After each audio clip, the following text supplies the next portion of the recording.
जय गुरु जी, शुक्राना गुरु जी। आज मनी माजरा से हमें एक संगत जी का बहुत ही प्यारा मैसेज रिटर्न मैसेज प्राप्त हुआ है।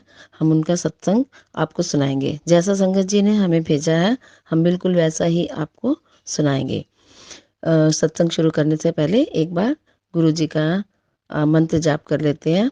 ओम नमः शिवाय, शिव जी सदा सहाय। ओम नमः शिवाय, गुरु जी सदा सहाय। संगत जी, ये मेरा 5वां सत्संग है। मेरे सत्संग बहुत ही बड़े होते हैं, इसलिए मैं कोशिश करूँगा कि मेरा सत्संग छोटा हो। गुरुजी यूट्यूब पर मुझे मैसेज दे रहे थे कि इस नए साल में मैं तुझे बहुत बड़ी खुशखबरी दूंगा। वो भी 7 जनवरी को। 1 जनवरी से लेकर 7 जनवरी तक एक ही मैसेज आ रहा था, लेकिन मेरे घर पर 6 जनवरी को वाइफ के साथ किसी बात को लेकर लड़ाई चल रही थी। लड़ाई छोटी सी बात पर थी। मेरी वाइफ जब मैं काम से आता हूँ तो उससे पहले गीजर चला देती थी ताकि आकर मैं नहा लूँ। रात को संगत जी, मैं बिजली का काम करता हूँ और दीवारों में झीरी मारता हूँ, तो रात को नहाना पड़ता है। ठंड तो संगत जी बहुत है। चंडीगढ़ में मेरा घर मनी माजरा में है और काम मनाली खरड़ के पास चल रहा है। आने में 1 घंटा लग जाता है। बाइक से मैं घर पहुंचा और नहाने लगा तो पानी ठंडा था। मुझे गुस्सा आया। वाइफ का फ़ोन तो आया था खाने के लिए, ये ले आना बेटी के लिए, या वाइफ ने अपने लिए भी मंगवाया होगा। संगत जी, मुझे याद नहीं मेरी वाइफ से लड़ाई होती है। तुझे ये तो याद रहता है कि खाने के लिए ये ले आना और वो ले आना, लेकिन गीजर चलाने के लिए याद नहीं रहता। ये छोटी सी लड़ाई चलते चलते धीरे धीरे ज़्यादा बढ़ गई। यहाँ तक कि मैंने गुस्से में बोल दिया वाइफ को, रहना है तो ढंग से रहो, नहीं तो अपने घर चले जाओ। और 6 जनवरी की बात थी गुरुजी। गुरुजी का मैसेज आया कि छोटी छोटी बातों को दिल से मत लगाया कर, गुस्सा ना होया कर, बस खुश रहा कर। 7 जनवरी बड़ी खुशखबरी का मैसेज भी आ रहा था।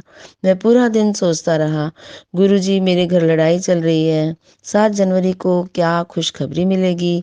और मैंने अपनी वाइफ को बुलाना भी छोड़ दिया था, उनसे बात करनी भी छोड़ दी थी। 7 जनवरी का पूरा दिन निकल गया। मैंने सोचा गुरुजी का मैसेज आया था, लेकिन क्या वो मेरे लिए ही था या किसी और के लिए था। मेरी वाइफ का 7 जनवरी को फ़ोन भी आया था, लेकिन मैंने गुस्से में उठाया नहीं। मैं घर पहुंचा, नहाया धोया, खाना खाया और फ़ोन में सत्संग सुनने लगा। मेरी वाइफ बोलती है, मैंने एक बात बतानी है। उसने 2-3 बार बोला, लेकिन मैंने गुस्से में क्या जवाब, कोई जवाब नहीं दिया। उसने फिर से बोल दिया, बात तो बोलनी ही थी, कि उन्होंने बोला कि मैं प्रेग्नेंट हूँ। संगत जी, मेरे पास एक लड़की है और वो 1.5 साल की है। जब मेरी शादी हुई थी तो 2.5 साल तक के बीच में वाइफ को प्रेगनेंसी 2 बार खराब हुई। मैं वाइफ को लेकर इधर उधर घूम रहा था। मेरी वाइफ का इलाज पीजीआई चंडीगढ़ में चल रहा था। मैंने भोले शंकर को अरदास की कि भोले शंकर महाराज, मेरी वाइफ को के साथ ऐसा क्यों हो रहा है। शंकर महाराज, एक बच्चा तो दे दें। बार बार बच्चे खराब हो रहे थे। आखिर भोले बाबा ने सुन ही ली। मेरे घर लड़की पैदा हुई और मैं खुश हो गया। चलो, शिवजी महाराज ने सुन तो ली। तब मैं गुरुजी से नहीं जुड़ा था और गुरुजी के बारे में कुछ भी नहीं जानता था। मैं गुरुजी से 2023 में जुड़ा हूँ या नहीं जुड़ा, ये गुरुजी ही जानते हैं। मुझे 7 जनवरी का मैसेज आ रहा था। संगत जी, 7 नंबर गुरु या संगत बोलते सुना था। ये गुरुजी की ही लक्की नंबर है। मुझे 7 जनवरी को खुशखबरी मिलनी थी। वाइफ प्रेग्नेंट है। मेरा गुस्सा पता नहीं कहाँ चला गया। मेरी वाइफ मेरी माँ से पूछती है कि मैं दवाई खा लूँ, मुझे बच्चा नहीं चाहिए। मेरी माँ, क्योंकि उनको बार बार जो है मिसकैरेज हो गया था, तो उनका मन भी बहुत खराब था। मेरी माँ से पूछती है कि क्या मैं दवाई खा लूँ, मुझे बच्चा नहीं चाहिए। मेरी माँ मना करती है, बोलती है पहले तू कितना घूमी है बच्चे के लिए, अब तू दवाई खा रही है। संगत जी, गुरु जी भोले शंकर, शंकर की कृपा से संगत जी, शिव जी भोले की ने एक भी बच्चा नहीं दिया। जिनकी शादी को 5 से 10-10 साल हो गए हैं, किसी के पास लड़की होती है, वो बहुत समझते हैं यह, और यहाँ वहाँ छोड़कर चले जाते हैं। किसी के पास लड़के हैं, लड़कों को राखी बांधने के लिए लड़कियाँ जरूर चाहिए। एक बहन तो होनी ही चाहिए। संगत जी, जिनके पास बच्चे नहीं होते हैं वो रोते हैं। सबको बच्चा तो जरूर ही चाहिए। लड़की हो या लड़का, सब एक समान ही होते हैं। मेरे घर के पास एक सरदार जी रहते हैं। अभी कुछ टाइम से पहले उनकी वाइफ की डेथ हो गई है और उनको कोई औलाद नहीं है।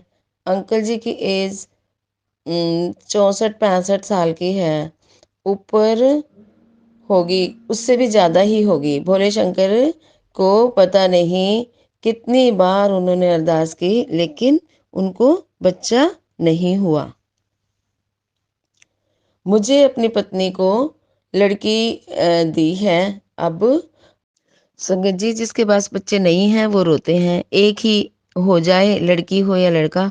संगत जी, मेरे घर के पास एक सरदार जी रहते हैं। अभी कुछ टाइम पहले उनकी वाइफ की मौत हुई है। उनकी कोई औलाद नहीं थी। अंकल जी की एज 60 या 65 से भी ऊपर होगी। भोले शंकर ने पता नहीं किसके कर्मों से क्या में क्या लिखा है। मुझे पहले लड़की दी है, अब मैंने भोले शंकर पर ही छोड़ दिया है। गुरु जी भी पर भी छोड़ दिया है। आगे क्या देंगे संगत जी, जिसके पास लड़की है।